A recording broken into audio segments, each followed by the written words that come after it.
ఎప్పుడో పుల్వామా అటాక్ అందరినీ కలిసివేసింది. మళ్ళీ ఇప్పుడు జమ్మూ కాశ్మీర్ పహల్గాం బైసన్ అనే ప్రాంతం రక్తంతో నిండిపోయింది. ఉగ్రవాదులు రెక్కీ చేసి మరి ఒక 28 మంది టూరిస్టులని అతి కిరాతకంగా చంపేసినారు.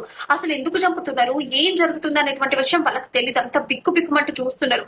అక్కడ నుంచి తప్పించుకోవాలంటే అక్కడ ఒక వెహికల్ కూడా ఉండదు. మరి ఎక్కడి నుంచో అడవుల నుంచి వచ్చి వీళ్ళని సడన్ గా ఆల్ ఆఫ్ సడన్ గా అందరినీ చంపేసి మళ్ళా ఎట్లా వచ్చినారో అట్లనే పారిపోయారు. కానీ మహిళల్ని పిల్లల్ని మాత్రం చంపకుండా వదిలేసినారు. ఓన్లీ పురుషులను మాత్రమే చంపేసినారు.